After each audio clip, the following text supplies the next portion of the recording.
አሜሪካ ጥር 5 ቀን 2018 ዓ.ም የግብጽን የሊባኖስንና የዮርዳኖስን የሙስሊም ወንድማማቾች ማህበር ቅርንጫፎች በዓለም አቀፍ ሽብርተኝነት በይፋ መፈረጇ ይታወሳል። የአሜሪካው የውጭ ጉዳይ ሚኒስትር ማርኮ ሩቢዮ ይህንን የሽብር ፍረጃ ይፋ ሲያደርጉ የሙስሊም ወንድማማቾች ማህበር ስሩን በተከለባቸው ቦታዎች ሁሉ ሲፈጥራቸው የቆዩ ብጥብጦችና አለመረጋጋቶችን በዘላቂነት ለመግታት የሚረዳ የመጀመሪያ ደረጃ እርምጃ ነው ብለው ተናግረው ነበር። ማርኮ ሩቢዮ እንደተናገሩትም በሙስሊም ወንድማማቾች ማህበር መዋቅር ላይ አሜሪካ ከዚያ ወዲህም ተከታታይ እርምጃዎችን መውሰድ ቀጥላለች።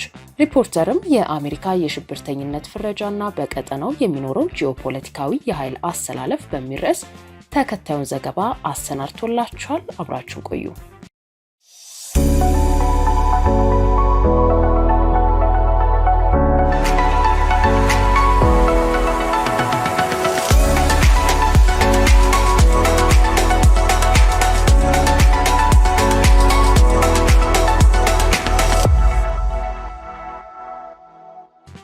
የውጭ ጉዳይ ሚኒስትሩ ማርኮ ሩቢዮ እንደተናገሩት በሙስሊም ወንድማማቾች ማህበር መዋቅር ላይ አሜሪካ ከዚያ ወዲህ ተከታታይ እርምጃዎችን መውሰድ ቀጥላለች።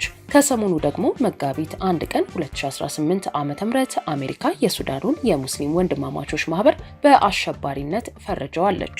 የአሜሪካ የውጭ ጉዳይ መስሪያ ቤት ይፋ እንዳደረገው ከሆነ ደግሞ የሱዳን ሙስሊም ወንድማማቾች ማህበር በዓለም አቀፍ የሽብርተኝነት መዝገብ ነው ስሙ የሰፈረው። የሙስሊም ወንድማማቾች ማህበር የሱዳን እስላማዊ ንቅናቄና ወታደራዊ ክንፉ አልባራቢን ማሊክ ብርጌድን ይጨምራል። ቡድኑ በሲቪሎች ላይ ከሚፈጽማቸው የሰብአዊ መብት ጥሰቶች በተጨማሪ የሃይማኖት ጽንፈኝነት ርዕዮተ ዓለምን በማራመድ ተወንጅሏል። ወደ 20 ሺህ ሰራዊት ያሰለፈው የሙስሊም ወንድማማቾች ማህበር የሱዳን ጦርነት እንዳይቆም የሚያደርጉ እንቅስቃሴዎች ውስጥ በመሳተፍም ተወንጅሏል። በርካታ የቡድኑ አባላት ከኢራን የእስላማዊ አብዮት ዘብ ጦር ጭምር ድጋፍና ስልጠና ያገኙ ናቸው ተብሏል።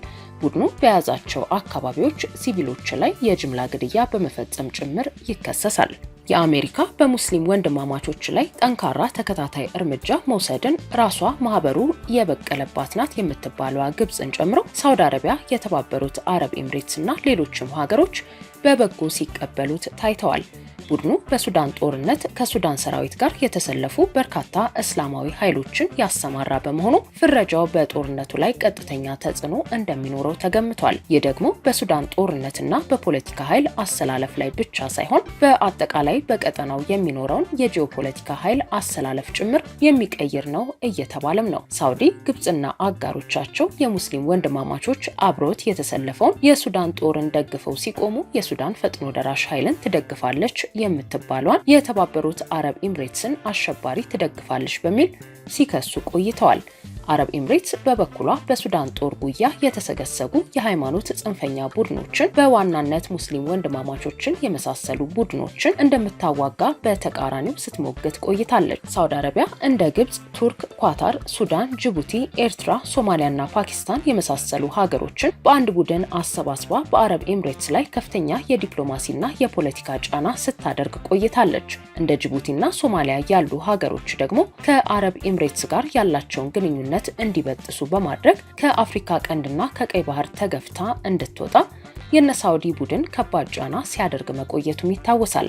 አረብ ኤምሬትስን ብቻም ሳይሆን ከአቡዳቢ መንግስት ጋር የጠበቀ ግንኙነት መስርተዋል የሚባሉ እንደ ኢትዮጵያና እስራኤል ያሉ ሀገሮችን ጨምሮ የሶማሊላንድ መንግስት፣ አንዳንድ የሶማሊያ ግዛት አስተዳደሮች ማለትም ፑንትላንድና ጁባላንድ የመሳሰሉ እንዲሁም የሱዳን ፈጥኖ ደራሽ ኃይል ላይም ቢሆን በተመሳሳይ ከባድ ጫና ሲያርፍባቸው ቆይቷል። በተለይ ኢትዮጵያና እስራኤል ከአረብ ኤምሬትስ ጋር ተባብረው ሶማሊላንድን ከሶማሊያ ለማስገንጠል ያሴራሉ በሚል በሳውዲ ቡድን ሲወነጀሉ የቆዩ ሲሆን በአፍሪካ ቀንድ የሀገሮች ሉዓላዊነትና ግዛታዊ አንድነት እንዳይረጋገጥ ስጋት ሆነዋል የሚል ወቀሳም ሲቀርብባቸው ነበር።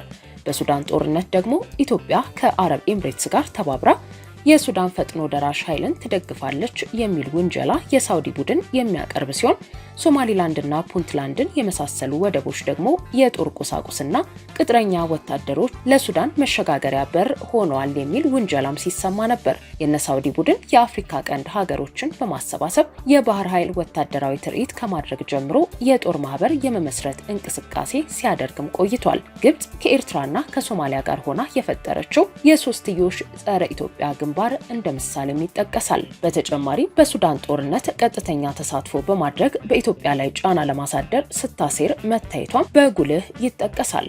አሁን አሜሪካ የወሰደችው ሙስሊም ወንድማማቾች ማህበርን በአሸባሪነት የመፈረጅ እርምጃ ደግሞ ይህንን መሰሉን የነሳውዲ ቡድን የአፍሪካ ቀንድ ጣልቃ ገብ እንቅስቃሴ እንደሚቀይር ብቻ ሳይሆን እንደ ግብጽ፣ ሱዳን፣ ኤርትራና ሶማሊያ ያሉ ሀገሮች ከኢትዮጵያ ጋር የፈጠሯቸውን ውጥረቶችም ወዳልተፈለገ ግጭት እንዳያመሩ ጭምር የሚያስቆም መሆኑ እየተነገረ ነው። የሱዳኑ የሙስሊም ወንድማማቾች ማህበር ፍረጃ አንድምታው ከባድ መሆኑን የሚናገሩት የህግ ባለሙያው አቶ ሞገስ ዘውዱ አሜሪካ በቀጠናው የሚኖራት የውጭ ግንኙነት ከዚህ ውሳኔ ጋር አብሮ እንደሚቀየር ይናገራሉ። ከአሜሪካ ጋር ለመስራት ከሙስሊም ወንድማማቾች ጋር ግንኙነት ማድረግ አይፈቀድም ማለት ነው። መንግስታትና ድርጅቶች ብቻ ሳይሆኑ በግለሰብ ደረጃም አሸባሪ ከተባለው ቡድን ጋር ንክኪ ማድረግ በወንጀል የሚያስጠይቅ ነው የሚሆነው።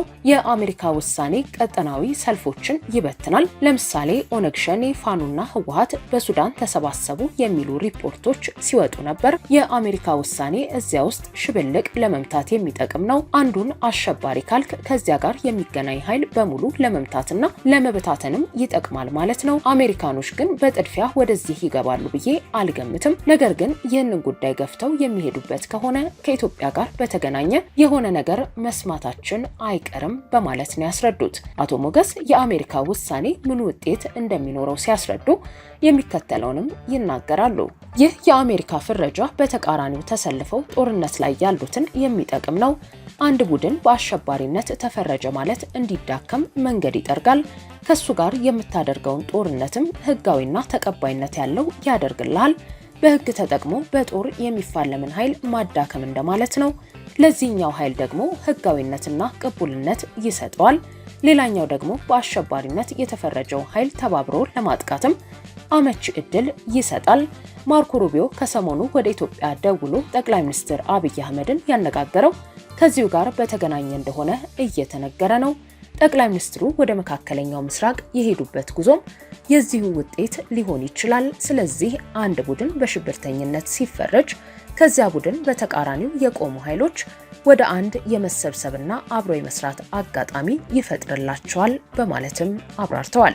ይሁን እንጂ አሁን የተፋፋመውና ለሁለት ሳምንታት የቀጠለው የኢራን ጦርነት ይህን በሳውዲና በአረብ ኤምሬትስ ጎራ መካከል የተፈጠረውን የከረረ ልዩነትና አለመግባባት አቀዝቅዞታል ወይንም ትኩረቱ እንዲቀንስ አድርጎታል እየተባለ ነው። ኢራን በአሜሪካና በእስራኤል የደረሰባትን ጥቃት ለመበቀል በዙሪያዋ ባሉ የአረብ ሀገሮች ላይ ብቻ ሳይሆን እንደ ቱርክና አዘርባይጃን ያሉ ርቀው የሚገኙ ሀገሮች ላይ ጥቃት መፈጸሟ በተቃርኖ ቆመው ሲወዛገቡ የቆዩ ሀገሮችን እንዲቀራረቡና ወደ አንድነት እንዲመጡ ሊያደርግ ይችላል እየተባለ ነው። ያም ቢሆን የአሜሪካ የአሸባሪነት ፍረጃ በሙስሊም ወንድማማቾች ማህበር ላይ ብቻ አለመቆሙ ተሰምቷል። ሐሙስ መጋቢት 3 ቀን 2018 ዓ.ም የአሜሪካ የኢሚግሬሽንና ከስተም ቁጥጥር መስሪያ ቤት በተለምዶ አይስ የሚባለው ተቋም ሰለሞን ቦጋለ የተባለ ኢትዮጵያዊ ግለሰብን በፋኖ አባልነትና በዘር ጭፍጨፋ ወንጀል አባባሽነት ወንጅሎ የጥገኝነት ጥያቄውን ውድቅ በማድረግ ወደ ሀገሩ እንዲመለስ ማድረጉ አዲስ መነጋገሪያ ጉዳይ የፈጠረ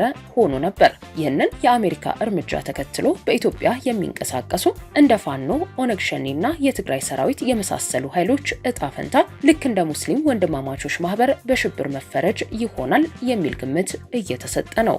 ራሱ በአሸባሪነት የተፈረጀው ሰለሞን ቦጋለ ለዘሀበሻ የዩቲዩብ ሚዲያ በሰጠው ምላሽ የሚከተለውን ሐሳብ ተናግሮ ነበር። ከሳሾቼ ፎቶግራፍና መረጃ ቀድመው አስገብተዋል። ፍርድ ቤት ቀጠሮ ነበረኝ። የሚታወቁም የማይታወቁም ሰዎች ናቸው መረጃ ያቀረቡብኝ። ፍርድ ቤት ቀርቤ ስከራከር ምዕራብ ትግራይ እያሉ ሲናገሩ፣ እኔ ግን ቦታው ወልቃይት ነው አልኳቸው። በትግራይ ለተፈጸሙ ወንጀሎች ተጠያቂ ነህ ብለው ነው የወነጀሉኝ። እኔም በጦርነቱ ወቅት ምግብ በማቀበልና ህዝብ በማስተባበር የራሴን ሚና ተጫውቻለሁ። እነሱ ግን በጥላቻና በዘር ጉዳይ ነው የከሰሱኝ። ጁንታ ይደምሰስ ብለህ ፌስቡክ ላይ ጽፈሃል አሉኝ። እኔ የትግራይ ህዝብን አከብራለሁ፣ ህወሓትን ግን እቃወማለሁ አልኩኝ። ህዝቤን ሊገድል የመጣን ኃይል እቃወማለሁ ብያቸዋለሁ። መሳሪያ ይዘህ ፎቶ ተነስተሃል አሉኝ። አሁን መሳሪያ ባህላችን ነው አልኩኝ። ፋኖ ነህ አሉኝ። ሆኖም ፋኖነትም ባህላችንና ማንነታችን ነው አልኩኝ። እኔ ከህወሓት ጋር ነው ጸብ እንጂ ከትግራይ ህዝብ ጋር አይደለም አልኳቸው በማለት ገልጿል። በሌላ በኩል አሁን አሜሪካ በስደተኞችና ጥገኝነት ጠያቂዎች ላይ ህግ ማጥበቋን የተናገረው ሰለሞን ከዚህ አንጻር የቀደመ ታሪክን እያገላበጡና የቀደሙ ሪፖርቶችን ማጣቀሻ እያደረጉ ፋኖን እንዲሁም ፋኖን ደጋፊ ነው የሚሉትን ወገን እየከሰሱ መሆኑን ጠቁመዋል። ለዚሁ ለዛሀበሻ ዩቲዩብ ሙያዊ ገለጻ የሰጡት በአሜሪካ ጠበቃ የሆኑት ሙሉ ዓለም ጌታቸው በበኩላቸው አሜሪካ ፋኖን በአሸባሪነት አልፈረጀችም ይላሉ።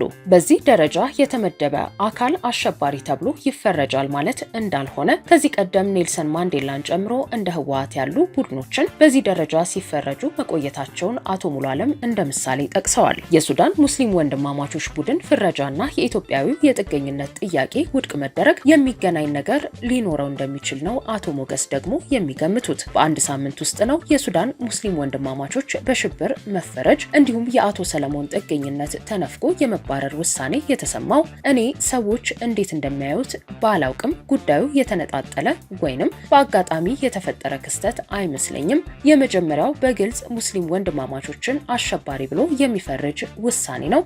የአቶ ሰለሞን መባረርም ቢሆን ዞሮ ከሽብር ጋር የተገናኘ ውንጀላ አለበት። በአንድ ጊዜ የመጡ የፖሊሲ ውሳኔዎች ናቸው የሚያሰኘው ይኸው ነው። ሰለሞን ቦጋለ ብቻ ሳይሆን ወደ 400 ሰዎች አሉ ነው የሚባለው። የኢሚግሬሽን መስሪያ ቤቱ ወይንም አይስ ህገወጥ ስደተኞችን እንጂ የወንጀል ጉዳይን አይመለከትም። አይስ ሰለሞንን ለመፈረጅ ሪፖርት እንዳገኘ ያስታውቃል። የኢትዮጵያ ፖለቲካ በጣም ጽንፍ የወጣ እንደመሆኑ መጠን አንዱ ሌላውን ለመጉዳትና ለመጥቀም ይህንን መንገድ ሊጠቀምበት ይችላል። እኔ እንደሚመስለኝ ፋኖን በይፋ አሸባሪ ለማለት በቂ ምክንያት አሜሪካኖቹ አላገኙም ወይንም በፖለቲካዊ ምክንያት ይህን ሊያደርጉ አልፈለጉም። ያም ሆኖ አንዳንድ እንቅስቃሴዎቹ ሰብአዊ መብት ወንጀሎች ናቸው ብለው በማመናቸው ነው ደረጃ 3 ላይ የፈረጁት። ማነሳሳት፣ መቀስቀስ፣ መደገፍ እንደ ድርጊት የሚታዩ አይደሉም። በገንዘብ መርዳት የሚለው ትንሽ ይጠጋል በማለት የውሳኔው መነሻ ነው ያሉትን ሀሳብ ለሪፖርተር አጋርተዋል። አሜሪካ አሸባሪ ብሎ በመፈረጅ ብቻም ሳይሆን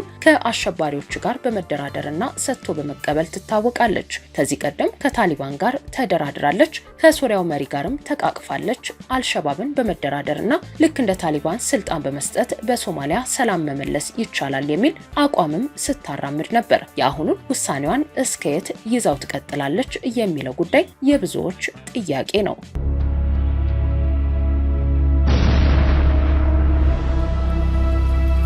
የነበረውት እንዳልነበር ሲሆን እኛ ከጎኑ አለን።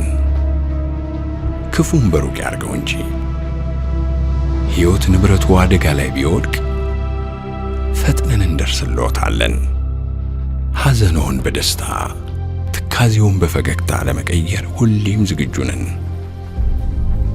ከኛ ጋር ሲሰሩ የጠፋው ይተካል፣ የወደመው ይገነባል። በሐዘን የጠየመ ፊቶ በደስታ ይበራል። የቀደመ ፈገግታውን እንመልሰዋለን።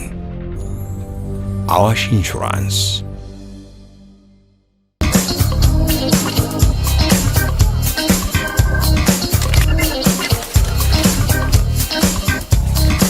በምቹ ጠቅ ክፍል የሚያደርግ ሁሉ ፈገግታና ደስታን ይፈጥራሉ። የዚህ ሁሉ ሚስጥሩ ጠቅ ክፍል ነው። እርሶም በስልኮ ላይ የሚጠቀሙትን የየትኛውንም ባንክ መተግበሪያ QR ኮድ ስካነር ከፍተው በኢቲ QR ወደ የትኛውም የአገልግሎት ሰጪ የፋይናንስ ተቋም ጠቅ ክፍል ሲያደርጉ ክፍያው በቅጽበት ይፈጸማል። ተናባቢ ኢቲ QR ቤት ስዊች የቀረበ ያልታሰበ ሲሳይ በታማኝ ደንበኝነት ከባንካችን ጋር 10 ዓመታትን የዘለቁት አትክልት ነጋዴው አቶ መሐመድ ከድር የባለ 2 መኝታ አፓርታማ ባለ ዕድል ሆነዋል። አቢሲኒያ ባንክ ባልታሰበ ሲሳይ ያልታሰበ ነገር ስለሰጠኝ እጅግ አድርጌ አመሰግናለሁ።